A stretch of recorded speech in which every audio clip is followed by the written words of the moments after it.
menciptakan kita, mempertumbuh kembangkan kita, merawat, menjaga, memberi rizki yang nantinya pun akan mematikan dan mewafatkan kita. Hendaknya kita benar-benar menggenapkan syukur kita kepadanya, mensatukan frekuensi, akan tetap terus meningkatkan keimanan, menjunjungkan tinggi ketakwaan, menumbuh kembangkan keislaman kita menjadi amal-amal salih yang senantiasa kita rangkai sebagai persembahan dan suguhan terbaik kita, yang mudah-mudahan seluruh pengorbanan kita, effort ibadah kita, baik ibadah maliyah, ibadah badaniyah, ibadah ilahiyah, ruhiyah, seluruhnya diterima dan dicatat sebagai amalan salihan mutaqabbalan. Amin. Salawat serta salam mudah-mudahan selalu tercurah limpah kepada Nabi yang kita cinta, Nabi yang kita rindu, Nabi Muhammad sallallahu alaihi wasallam. Tak lupa kepada keluarganya, jajaran sahabat tabi'in pengikutnya, dan sekali lagi kita bermohon mudah-mudahan kita pun dihimpun sebagai umatnya Nabi mendapatkan syafaatul uzma nanti di yaumil hisab. Jemaah sekalian, sebelum kita lanjutkan tafsir singkat juz amma yang senantiasa kita rutinkan setiap subuh di hari Sabtu, awali kita dengan bacaan Al-Asmaul Husna dan juga sholat atas Nabi. Kita baca Al-Asmaul Husna bersama-sama.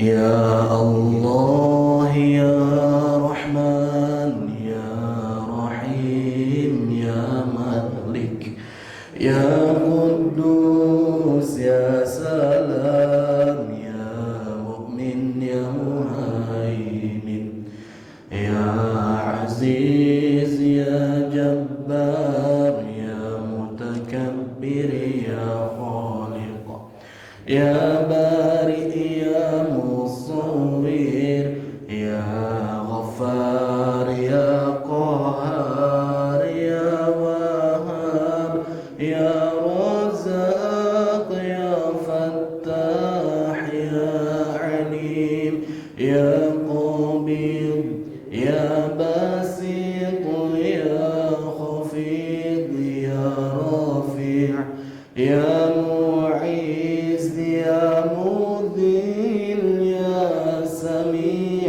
Ya Basir, Ya Hakam, Ya Adl, Ya Latif, Ya Khabir, Ya Halim, Ya Azim, Ya Ghafur, Ya Shakur, Ya Ali, Ya Kabir, Ya Hafid, Ya Muqit, Ya Hasib, Ya Jalil, Ya Karim, Ya Raqib, Ya Mujib, Ya Wasi', Ya Hakim, Ya Wadud, Ya Majid, Ya Ba'id, Ya Shahid, Ya Haqq, Ya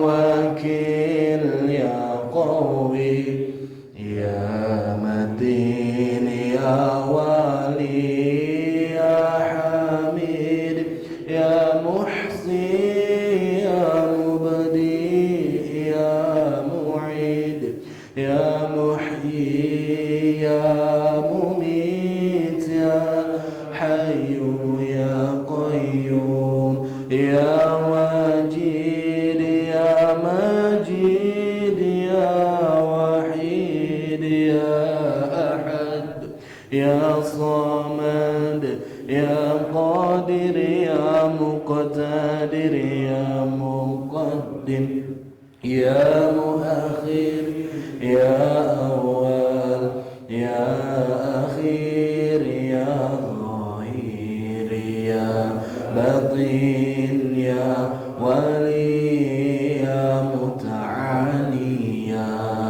Bar, Ya Tawwab, Ya Muntaqim, Ya Afu, Ya Rauf, Ya Malik Mulki, Ya Dzul Jalali wal Ikram,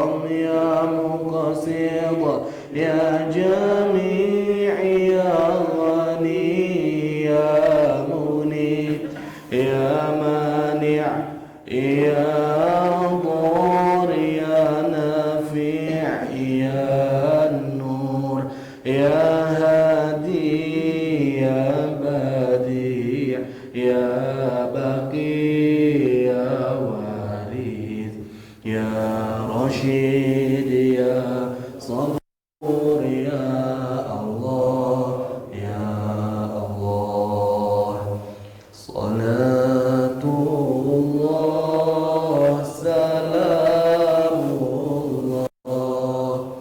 ala Taha Rasulillah. Salatullah salamullah ala Yasin Habibillah. Tawassalna bismillah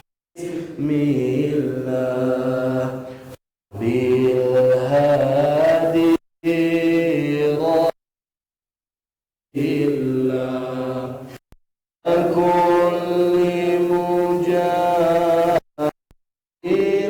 lillah ya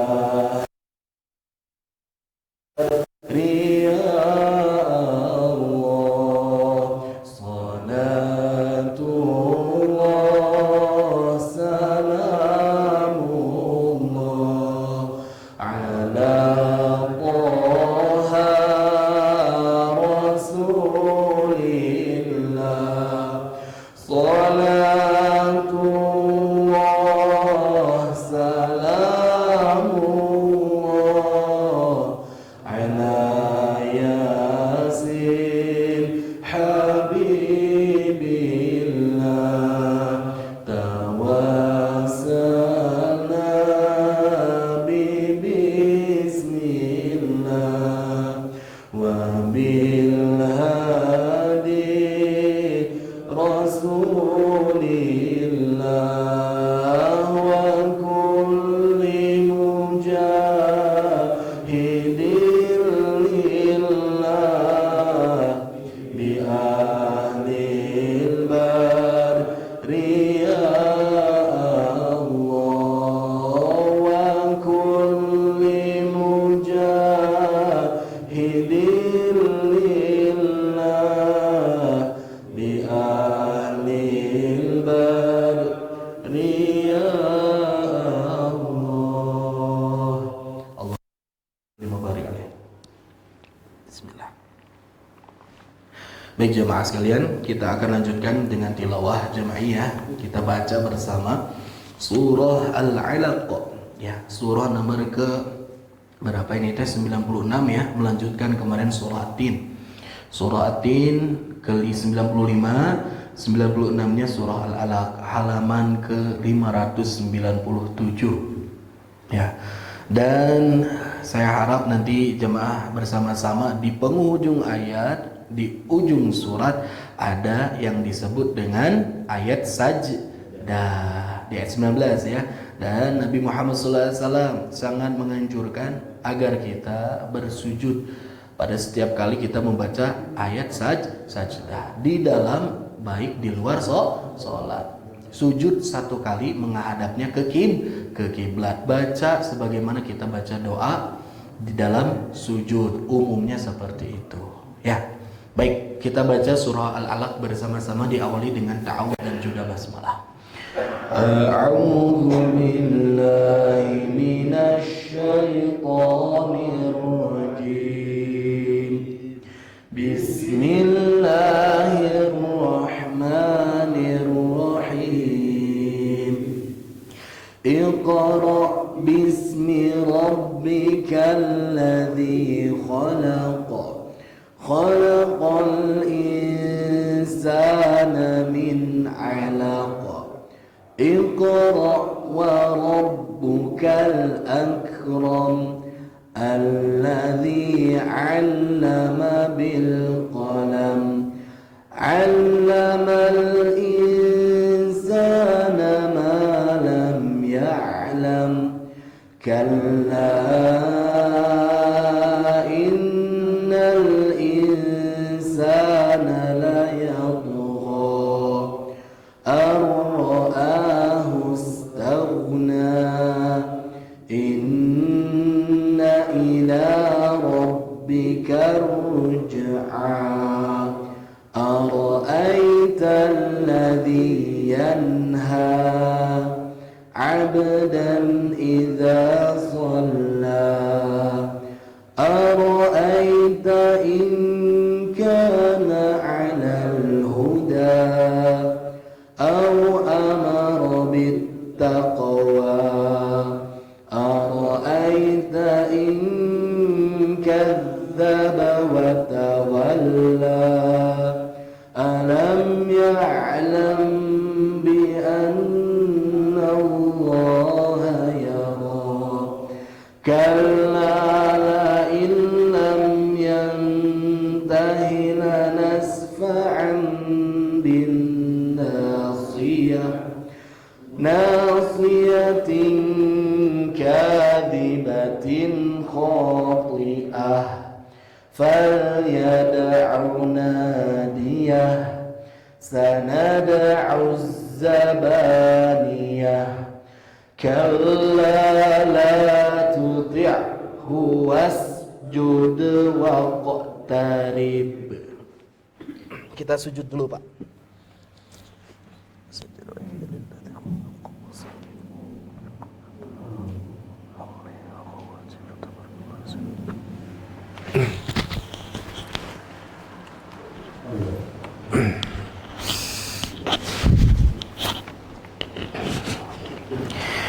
Sadaqallahul azim. Sami'na wa ata'na ghufranaka rabbana wa ilaikal masir. Para jamaah sekalian, setidaknya sujud ya yang disyariatkan di dalam agama kita. Sujud dalam arti yang pertama itu adalah sujud ubudiyah di dalam salat kita, termasuk di dalam rukun-rukun yang ada dalam salat kita penuhi. Sebagaimana kita sholat seluruhnya pasti ada sujud, kecuali satu sholat yang nggak ada sujudnya, Pak. Ya, sholat jenazah. Sholat jenazah matong ayat sujud, Pak. Jangankan sujud, ruku saja tidak. Nah, yang kedua ada yang di luar, yang wajib, yang semuanya ini termasuk ke dalam sunnah. Namun ini sunnah muakkadah. Yang pertama itu adalah sujud tilawah. Sujud tilawah tadi yang ketika kita baca bacaan yang ada ayat sajdah, kita disunahkan untuk sujud tilawah. Sujud tilawah ini unik ya, dia bisa dilaksanakan di dalam ataupun di luar sholat. Yang kedua ada sujud yang hanya dilakukan di dalam sholat tapi bukan menjadi rukun, yaitu sujud sahwi. Ya, sujud sahwi ada, cuman bukan bagian yang senantiasa berulang dan dilakukan wajib dalam sholat.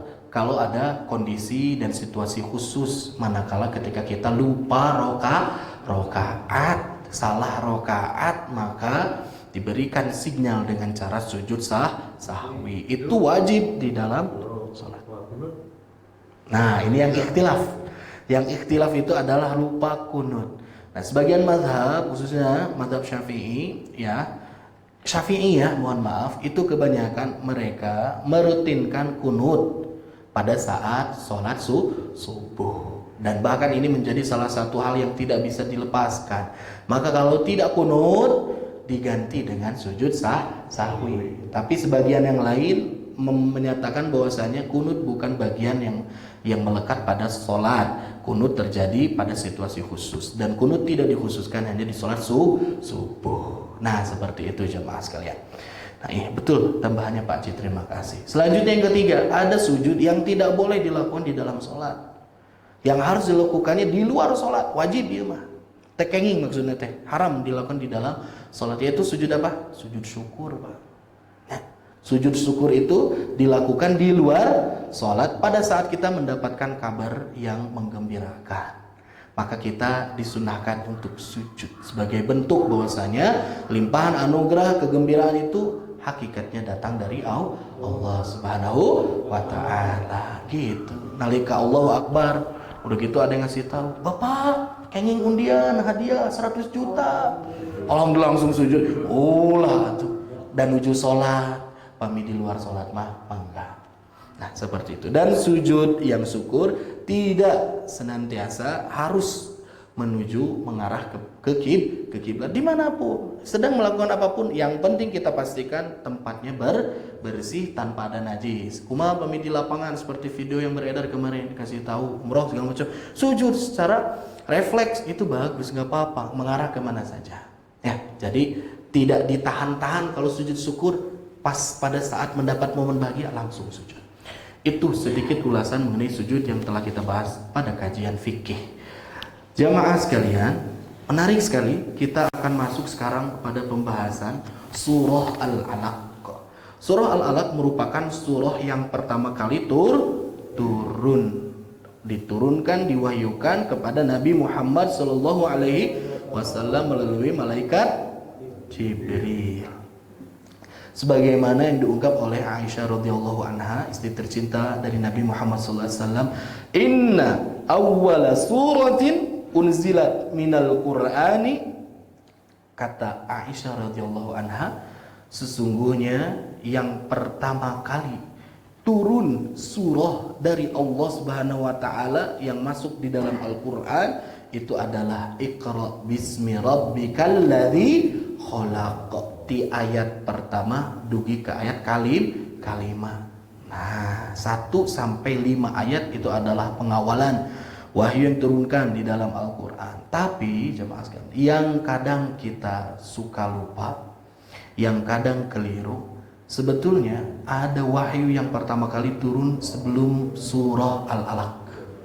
Kalau disebutkan surah pertama yang pertama kali turun apa? Betul, Al-Alaq ayat 1 sampai 5. Tapi kalau wahyu yang pertama diturunkan kepada Nabi Muhammad apa? Apa jemaah? Sebagaimana yang dipersaksikan oleh Aisyah radhiyallahu anha. Beliau menyebutkan bahwasanya awwalu ma budi'a bi Rasulillah sallallahu alaihi wasallam minal wahyi. Nah, kata Aisyah, yang pertama kali turun wahyu kepada Rasul sallallahu alaihi wasallam yakni ru'yah salihah, ru'yah shadiqah, adalah mimpi yang betul-betul menjadi kenyataan. Mimpi yang begitu gamblang, mimpi yang begitu jelas, mimpi yang begitu terang benderang, kafalaki subhi. Bahkan gambaran mimpinya kata Nabi Muhammad SAW bagaikan sinar di waktu subuh.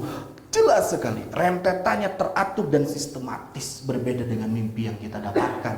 Yang kadang-kadang ketika kita berada dalam mimpi, kita nggak tahu tempatnya di mana, lokasi di mana, uclak aclok kati itu kadia melakukan tindakan yang tidak masuk akal, mustahil. Mimpi-mimpi kita yang seperti itu. Tapi mimpinya Nabi Muhammad SAW mimpi yang menjadi kenyataan. Ru'yah shadiqah, mimpi yang benar. Nah, jadi sebelum datangnya wahyu ayat Al-Alaq 1 sampai 5, turun wahyu dulu berupa mimpi yang benar. Nah, jadi gitu Pak. Tapi nggak salah juga, wahyu yang pertama turunkan surah Al-Alaq, betul. Tapi kalau wahyu di luar Al-Quran yang diturunkan kepada Nabi itu adalah ru'yah shadiqah. Yang ini menjadi asbabun nuzul yang nanti diceritakan, yang direkam di dalam hadis-hadis yang sahih dan mu'tabar. Dalam Sahih Bukhari itu terdapat hadis yang cukup panjang. Diceritakan bahwasanya Nabi Muhammad SAW pada usia mendekat 40 tahun sudah merasa jemu dengan kehidupan yang berlangsung di sekitar lingkungannya, melihat tidak ada keadilan, melihat begitu banyak ketimpangan sosial, fenomena-fenomena sosial yang begitu jauh dari yang namanya kemaslahatan. Banyak orang-orang yang kuat tambah kuat, tambah berkuasa, menindas kaum yang lemah, yang cilik. Orang-orang pada saat itu tidak tahu bagaimana cara beribadah dengan benar, walaupun ada milah Ibrahim, kan ada orang-orang yang menganut agama Nabi Ibrahim, tapi itu tidak banyak dan tidak disebarluaskan. Nah, ini seperti apa kecemarutan dan juga kecamuk yang terjadi pada saat Nabi Muhammad hidup, khususnya di usia rentang kematangan ini, yang membuat Nabi banyak berkholwat, menyendiri. Nabi itu salah satu caranya dengan bertafakur, bertahanus, masuk ke dalam gua Hiro yang beberapa kilometer jaraknya, ada yang menyebut 5-6 kilometer dari pusat kota Makkah. Naik sendirian sambil merenung, ya kumaha. Nabi Muhammad SAW itu ingin mengetahui bagaimana caranya untuk menyelesaikan seluruh problematika, seluruh dinamika yang terjadi di bangsa Arab, khususnya di kaumnya. Sehingga difikirkan gimana caranya ini harus memiliki sandaran, siapa Tuhannya, segala macam. Itu difikirkan jemaah sekalian. Hingga datanglah Jibril. Ketika datang sosok Jibril, Nabi Muhammad begitu bergetar ketakutan. Kabayang Pak, di guana alit, poek, mongkleng, tak esa saha. Tiba-tiba datang satu sosok yang belum pernah dilihatnya. Lamun orang jangankan bertemu dengan malaikat, waktu malam saja di kuburan yang sepi tidak ada penerangan, tiba-tiba tong dipeluk, jabaning dipeluk, boroning dipeluk, didekat. Ayanu niupan we ti pengker, ayanu nyahut anu seserian we, duka saha, duka naon ya. Sehingga kita mah bakal naon Pak? Ya, kabur, mending lamun tiasa kabur, ieu nu lebih parah naon, mematung dan membatu. Teu tiasa naon, barijeng ngompol. Tah, kabayang sieuna Nabi Muhammad didatangi satu sosok yang belum pernah terlihat sebelumnya dengan wujud asli dari Jibril, mendekap dan juga ghattahu. Nah, Jibril itu akhadha, memegang Nabi Muhammad dan juga memeluk dengan erat sampai Nabi Muhammad kesulitan untuk bernafas. Sehingga Jibril menyebutkan, "Iqra," kan kita tahu ya. Kata Nabi Muhammad, "Ma ana biqari." Ari iqra teh artosna naon? Baca. Baca, saur Jibril. "Ma ana biqari," abi mah teu tiasa maca, saur Nabi Muhammad. Sampai 3 kali berulang seperti itu, baru Jibril melanjutkan, "Iqra bismi rabbikal ladzi khalaq." Baru Nabi Muhammad mengikuti. Iqra bismi rabbikal ladzi khalaq. Khalaqal insana min 'alaq. Iqra wa rabbukal akram alladzi 'allama bil qalam 'allamal insana ma lam ya'lam. 5 ayat. Langsung Nabi terbirit-birit setelah dilepaskan oleh Jibril, lari turun dari Gua Hira menuju bukit yang terjal menuju rumahnya. Dan pada saat itu kedinginan Nabi, merasa tepararuguh, ngesang ti istea, hingga akhirnya bertemu dengan istrinya. Zammiluni, zammiluni, istriku, simbutan Nabi, bahasa kita nama gitu. Istrinya bertanya-tanya, kenapa, ada apa, segala macam. Diceritakanlah kronologi yang terjadi pada Nabi Muhammad, sehingga istrinya langsung meyakinkan, tong hariwang, tong sieun, ini adalah salah satu pertanda yang diturunkan dari Allah Subhanahu wa taala. Engkau bukan orang yang stres dalam arti itu, bukan yang sedang diganggu oleh halusinasi, bukan sesuatu yang di luar hal yang tidak wajar. Ini adalah sesuatu hal yang baik datang kepada engkau, wahai suamiku. Ingat, engkau teh jalmi bager. Ini tuh bukan pertanda celaka. Engkau tuh adalah tasilur rahim, orang yang senantiasa menyambungkan tali silaturahim, membantu terhadap yang lemah. Engkau adalah orang yang senantiasa memuliakan tamu. Engkau adalah orang yang senantiasa memperhatikan terhadap bagaimana kebijakan-kebijakan yang terbaik untuk umatmu.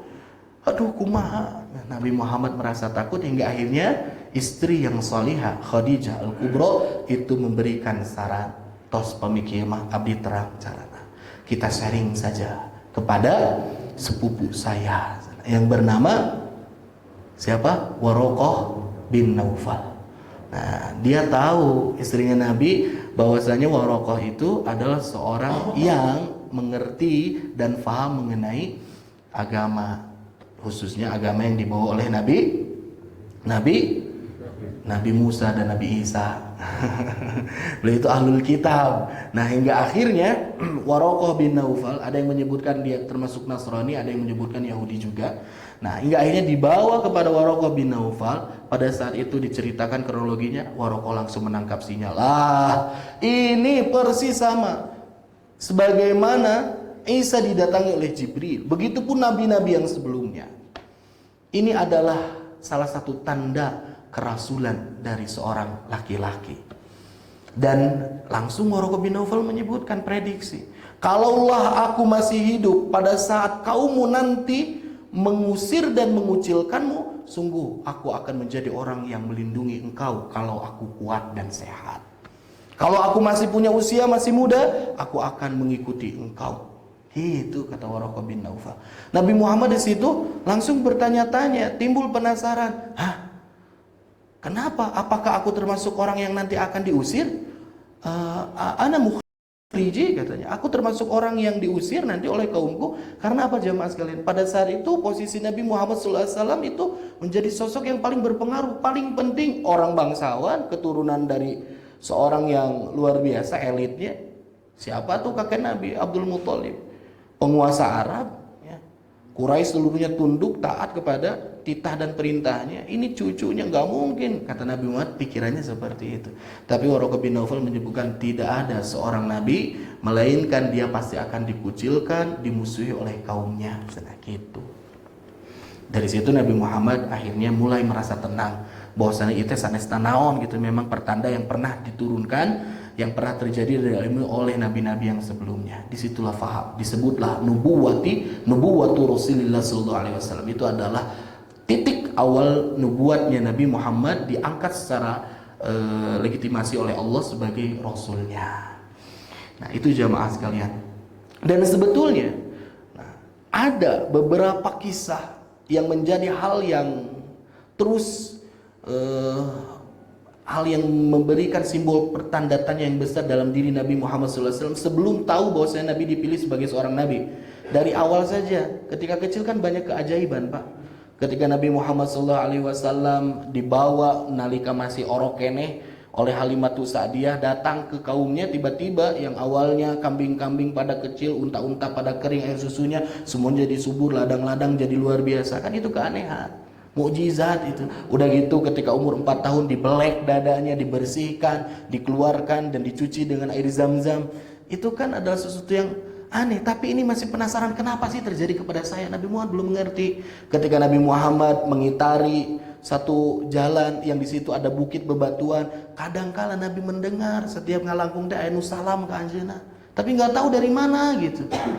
Ya, itulah sesuatu hal yang banyak terjadi ketika Nabi Muhammad SAW sudah mulai tumbuh dewasa. Pada saat itu ada renovasi Ka'bah. Nabi ikut tuh gotong royong bersama bangsa Arab, kaum-kaum yang tinggal di situ, kabilah-kabilah Quraisy itu untuk membangun, merenovasi Ka'bah. Kan tentu Pak zaman baheula mah nu nami ngarenov Ka'bah gitunya, orang teh pakai pakaian sehari-hari, dan sehari-harinya orang di sana itu ya pakai jubah gitu, pakai sinjang, sarung segala macam, nggak pakai celana. Dan belum ada ditemukan ya seperti kita celana-celana underwear segala macam. Nah, hingga akhirnya orang-orang yang biasa bekerja itu menyingkapkan sarungnya, menyingkapkan kainnya dari bawah, diikatkan gitu sehingga dia mempermudah geraknya gitu. Hingga akhirnya sedang mengangkat batu, orang lain makan tersingkap auratnya, terbuka sampai ke atas gitu. Orang-orang bisa melihat auratnya, tapi Allah jaga auratnya Nabi Muhammad SAW. Ketika mengangkat batu tersingkap, mau terlihat auratnya, di situ Nabi jatuh pingsan. Sehingga orang-orang ya tidak ada yang pernah melihat terjaga auratnya Nabi Muhammad SAW. Ketika Nabi Muhammad di masa mudanya sama sebelum diangkat menjadi Nabi, pada saat itu ada penasaran, aya rame-rame nuju ngayakeun pesta, party lah seperti itu. Ada genderang-genderang, tabuh-tabuhan, musik-musik didendangkan, para penari segala macam. Nabi Muhammad itu ada penasaran, sekali-kali hoyong ninggal kan itu. Tapi oleh Allah dijaga tuh. Ketika mau berjalan menuju arah tempat party itu, keramaian itu, ternyata Nabi merasa lelah, capek ngiuhan heula. Di bawah pohon ketiduran, pas gugah-gugah atos beres partina, nah ikut-ikut bermaksiat. Nah, akhirnya pertanyaan-pertanyaan dan akumulasi dari sebuah penasaran Nabi itu terjawab pada saat Jibril datang dan membawa wahyu dari Allah Subhanahu wa taala. Memang beliau itu adalah seorang nabi dan rasul utusan dari Allah Subhanahu wa taala. Ada orang-orang Syiah menafsirkan dari kisah perjalanannya Nabi bahwa yang namanya nubuwah, kenabian itu adalah muktasab, bisa ditempuh. Dalam arti seseorang itu bisa menjadi nabi dengan beberapa step dan tahap-tahap yang bisa diikuti. Seperti salah satunya bertahanus. Bertahanus itu naon Pak? Bahasa orang bertapa. Lalu misalkan ingin mengikuti jalan kenabian, ingin mendapatkan sesuatu tenaga yang supranatural, sesuatu yang magis datang dari Tuhan, maka ikuti saja jejak Nabi ketika hidup. Nah gitu. Nalika batur nuju raramean, nalika batur nuju dudunya, nalika batur nuju ka pakasaban, ini datang ke tempat yang terpencil, diam di situ, berzikir, bertafakur, diam sampai datang. Nanti ada Jibril katanya gitu. Udah gitu Jibril akan memberikan wahyu dan diangkatlah dia menjadi seorang nabi. Nah, ada tafsiran yang seperti itu. Tidak, sebetulnya kita Ahlus Sunnah wal Jamaah sepakat bahwa yang namanya kenabian itu Istafallahu ala rajulin liyakuna nabiyyan. Bahwasanya yang namanya nabi itu adalah pilihan dari Allah, dan orang itu tidak bisa menjadikan dirinya mengkader seseorang untuk menjadi nabi, nggak ada. Itu benar-benar, makanya nabi kita disebut Al-Mustafa, orang yang terpilih dari Allah Subhanahu wa taala. Dan semua kejadiannya ini tidak seluruhnya tidak atas keinginan Nabi Muhammad, tidak utusan dari Allah. Nggak ada ke situ. Allah itu yang memilih nabi. Makanya Nabi Muhammad kan merasa terheran dan merasa terbebani ketika datangnya wahyu ini, nggak tahu apa-apa. Nah, itu jadi salah satunya ke situ, mengkanter terhadap tafsiran orang-orang Syiah, jemaah. Nah, yang pertama kita masuk kepada tafsiran di ayat yang pertama, kita pecah dan recah menjadi beberapa kata-kata dulu aja Pak, karena ini sangat penting sekali nih. Ayat 1 sampai 5 ini. Iqra, kata Allah Subhanahu wa taala mengawali wahyunya ini dengan ungkapan bacalah. Iqra. Nah, pertanyaan selanjutnya, baca teh baca naon? Kan di sini tidak disebutkan objeknya, subjek dan predikatnya jelas. Nabi Muhammad diperintah untuk baca, tapi bacanya baca apa? Nggak disebutkan di sini. Ya, tidak disebutkan apakah harus membaca teks atau apa segala macam, enggak. Karena dan pada saat itu pun Jibril tidak membawa teks, Pak. Nah, berarti Iqra di sini yang biasa keumuman maknanya dimaknai dengan membaca secara harfiah, melihat teks, tapi pada saat itu Jibril tidak membawa teks, maka bisa dimaknai bahwasanya Iqra di sini bukan sekedar baca maknanya. Maknanya apa? Bisa lebih luas dibandingkan membaca. Karena ada satu kaidah dalam ilmu tafsir menyebutkan, kalau misalkan ada satu kata kerja, ya, tapi tidak disebutkan objek apa yang harus dikerjakan, maka maknanya itu bersifat umum. Di sini Iqra bisa dimaknai dengan meneliti, bisa dimaknai dengan merenungi terhadap sesuatu, bisa dimaknai bereksperimen terhadap sesuatu, bisa dimaknai dengan berkontemplasi dan sebagainya. Jadi ketika seseorang dia sedang bertafakur, merenungi terhadap sesuatu, maka itu bisa dimaknai dengan Iqra, sejalan dengan wahyu yang pertama diturunkan oleh Allah Subhanahu wa taala kepada Nabi Muhammad SAW. Jadi tidak dibatasi, hanya sebatas baca. Maka di itu ada yang disebut dengan ayat qauliyah dan ayat kauniyah. Ayat qauliyah mah qaul Pak, dari ucapan, kalamullah ta'ala, Al-Quran, hadis, itu kan nampak bisa dibaca.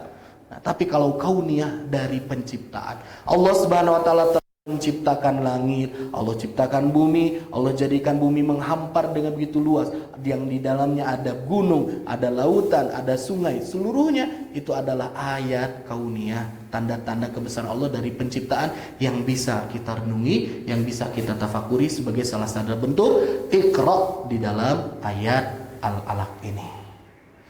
Itu yang pertama. Yang kedua, ada yang menyebutkan enggak, ini teh Iqra teh maksudnya naon, baca teh baca naon, baca Al-Qur'an maksudnya gitu. Baca firman Allah. Baca wahyu yang disampaikan pada Nabi melalui Jibril, maksudnya gitu.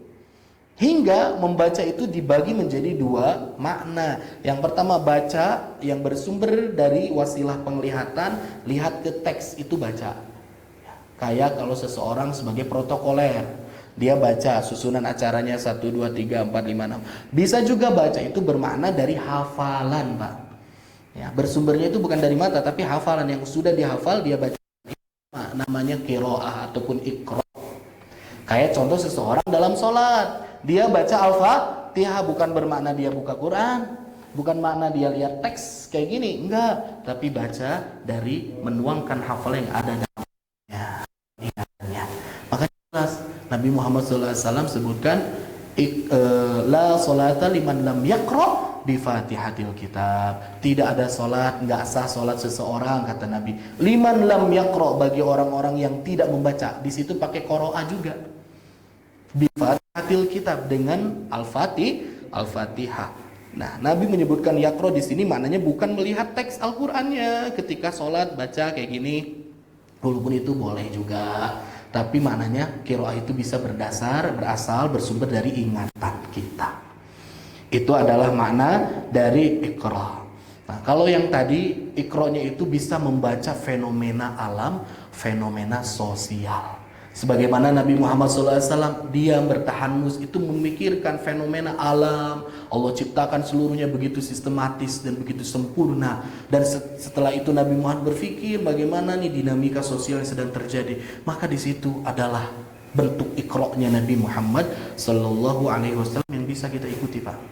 Nah, jadi kita satu sisi perbanyak ruang-ruang keilmuan kita dari bacaan-bacaan yang dari buku, dan juga banyak juga kita ambil intisari, inspirasi yang kita dapat dari pengalaman hidup. Ya langsung eta mah belajar baca di kehidupan itu bisa. Selanjutnya jamaah sekalian. Nah, di sini mana nih? Baca bukan sembarang baca, tapi dilanjutkan dengan iqra bismi rabbika. Nah, sakitu heula. Bacalah oleh engkau bismi rabbika, dengan nama Rob kamu. Bismi rabbika, dengan nama Rob kamu.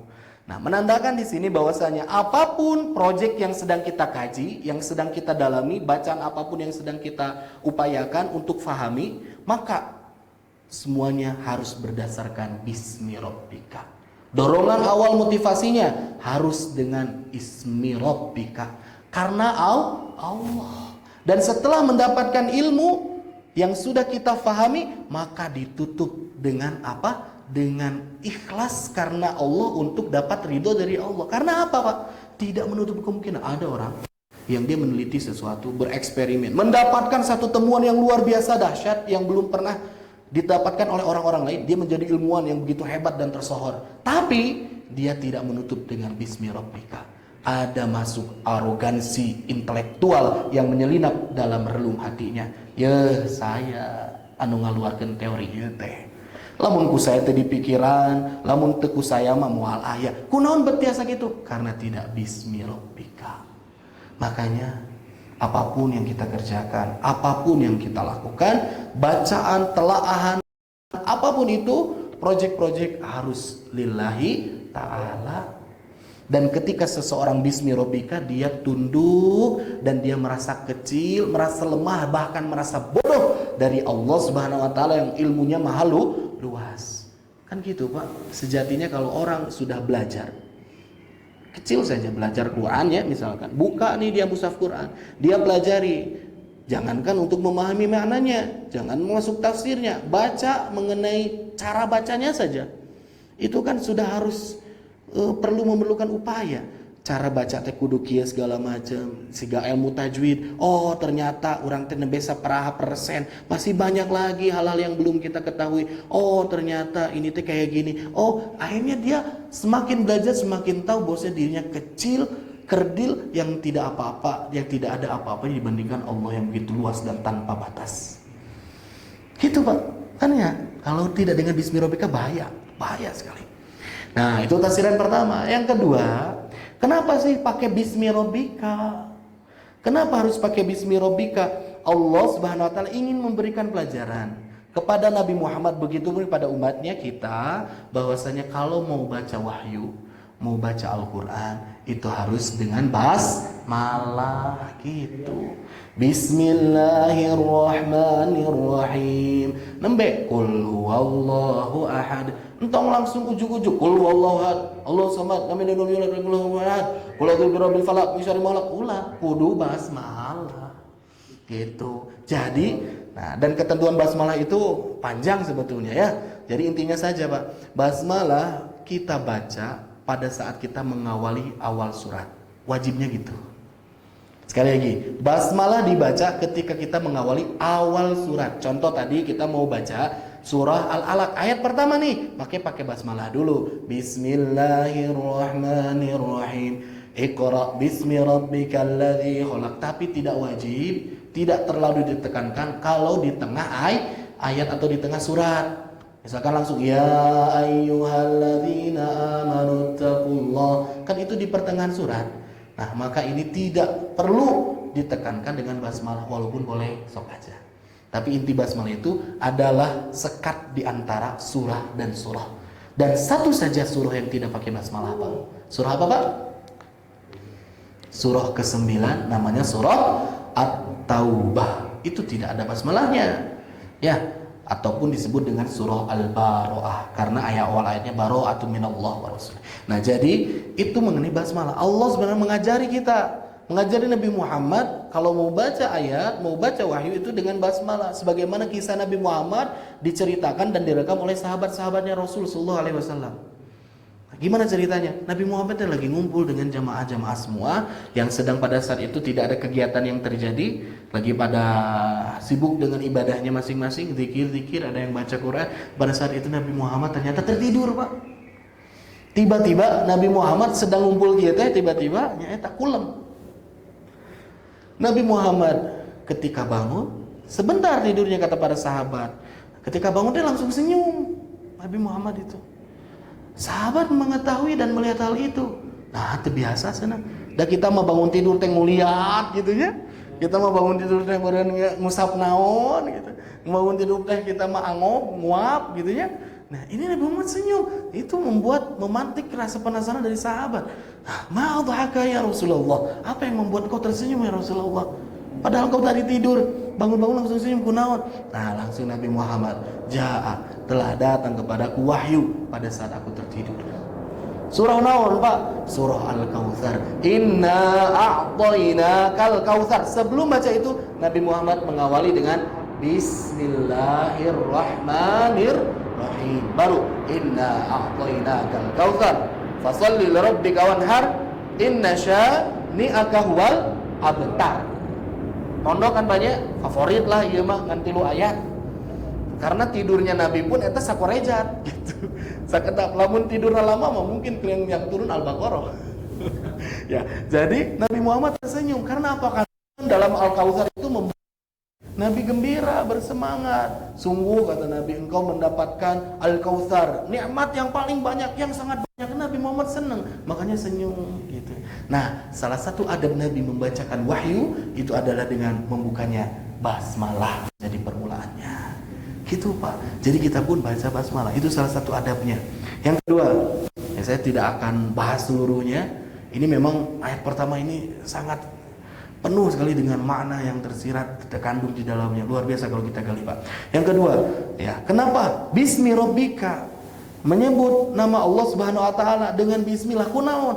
Karena bismillah itu adalah salah satu kunci untuk membuka pertolongan dari Allah Subhanahu wa taala. Ku basmalah, Pak. Apa contohnya? Itu kejadian Nabi ketika didekat erat kuat. Ya, enggak bisa nafas Nabi. Jibril pada saat itu Nabi Muhammad SAW suruh ikro, Nabi nggak bisa lanjutin ma'ana biqori, nggak ngerti Nabi. Langsung dilanjutkan Bismi rabbikal ladzi khalaq, baru Nabi mengikuti Bismi rabbikal ladzi khalaq. Dengan menyebut basmalah itu membuat datang pertolongan dari Allah, sehingga Nabi yang awalnya nggak bisa berucap, nggak bisa baca, nggak bisa ngerti, hingga akhirnya Allah fahamkan, sehingga Nabi mengikuti apa yang diungkap oleh Jibril. Nah, pelajaran yang paling penting, Pak, kenapa Nabi ada dikisahkan ma'ana biqori, aku nggak bisa baca sampai 3 kali berturut-turut. Ini untuk mengkantar, untuk memberikan salah satu tameng anggapan-anggapan yang buruk, yang salah, yang keliru terhadap Islam, yang menganggap bahwasanya Quran teh buatan Muhammad, boro-boro buatan. Nabi ngaos maca ge teu tiasa, nulis komo deui. Bagaimana ini adalah hasil karya dari Nabi Muhammad? Tidak. Ini benar-benar original, ya, langsung otentik dari Allah, dan Nabi mah tidak bisa baca, makanya disebut Nabiyul Ummi. Taeta Ummi itu hanya mengerti bahasa ibu, maksudnya gitu, Pak. Tapi bukan berarti Nabi bodoh, ya. Bukan berarti bodoh orang yang nggak bisa baca, nggak bisa tulis. Memang itu adalah kekhususan yang Allah beri sebagai tameng bagi Nabi agar dakwahnya itu bisa diterima. Tidak ada orang yang mengganggu-gugat terhadap keaslian dan keorian dari Al-Quran. Ma'ana biqori. Intinya dengan basmalah apapun pekerjaan kita menjadi mudah. Dan dengan basmalah itulah salah satu cara agar kita merubah sesuatu yang awalnya biasa menjadi luar biasa. Yang awalnya mubah, yang awalnya tidak mendapat pahala tapi menjadi berpahala. Karena apa? Basmalah. Minum, apakah minum itu wajib atau haram? Minum itu pada dasarnya sifatnya umum, mubah. Saya sekarang mau minum Pak atau enggak minum, itu pilihan, enggak dosa. Sekarang saya minum, boleh, terjadi masalah. Tapi lamun minum itu make basmalah, mau aya pahalaan. Beda cerita nanti. Bismillahirrahmanirrahim. Dicontohan langsung. Tuh, jadi pahala eta teh. Kubas malah. Jawabannya basmalah we, badena naon ku basmalah. Insyaallah Allah akan sempurnakan itu pekerjaan kita. Keluar dari rumah baca bismillahi tawakkaltu 'alallah la haula wala quwata illa billah, ku basmalah. Maka Allah akan berikan 3 jaminan. Pertama, hudita, dia akan diberikan petunjuk. Kufita, dia akan dicukupkan seluruh amunisi perjalanannya, tidak ada sesuatu yang kekurangan apapun. Dan wukita, dan dia akan dijaga. Tuh, lamun alim hoyong kamalingan gitu Pak, nah kubasmi bismillah tawakkaltu 'alallah, naon wae ge ya, kubasmalah. Termasuk kalau kita pulang ke rumah ingin mendekat kepada istri kita, ku bismillah ya Pak. Bukan maknanya kupinang kau dengan bismillah ya, itu masihan mahar gula itu. Dalam arti apapun yang akan kita kerjakan basmalah. Tapi basmalah tidak berfungsi kalau pekerjaannya adalah maksiat. Pada bobogohan bismillahirrahmanirrahim dikecup keningna gitu. Anggar ya sama dosa, malah itu menghinakan jemaah. Ya. Jadi intinya bismillah ataupun basmalah itu adalah salah satu kunci untuk kita mendapatkan pertolongan dari Allah Subhanahu wa taala. Heup heula sakitu pilih panjang teuing. Nanti ada beberapa hal lagi, poin-poin penting yang akan kita gali, guar ieu ge nembe satengah ayat Pak, bismi rabbika, nanti alladzi khalaqna ta aca. Sabarnya. Insyaallah mudah-mudahan Allah berikan usia, berikan semangat kepada kita sehingga kita bisa tetap terus panceg ya, rutin thalabul ilmi. Walaupun mungkin belum bisa hatam satu Quran, seenggaknya nanti kita akan bersaksi di hadapan Allah, ya Allah, alhamdulillah. Sakieu oge tiasa diparengkeun dugi surah Al-Alaq. Walaupun nembe satengah ayat teh kunaon.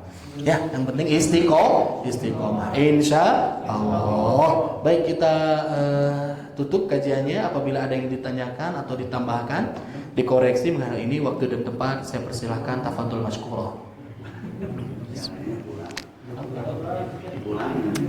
Ya, kita ikuti saja jejaknya ya Pak ya. Ya, baik. Kita tutup kajian kita dengan bacaan basmalah dan doa kifaratul majlis bersama-sama. Bismillahirrahmanirrahim. Alhamdulillahirabbil alamin. Subhanakallahumma bihamdika asyhadu an la ilaha illa anta astaghfiruka wa atubu ilaik. Walhamdulillah, wassalamualaikum warahmatullahi wabarakatuh.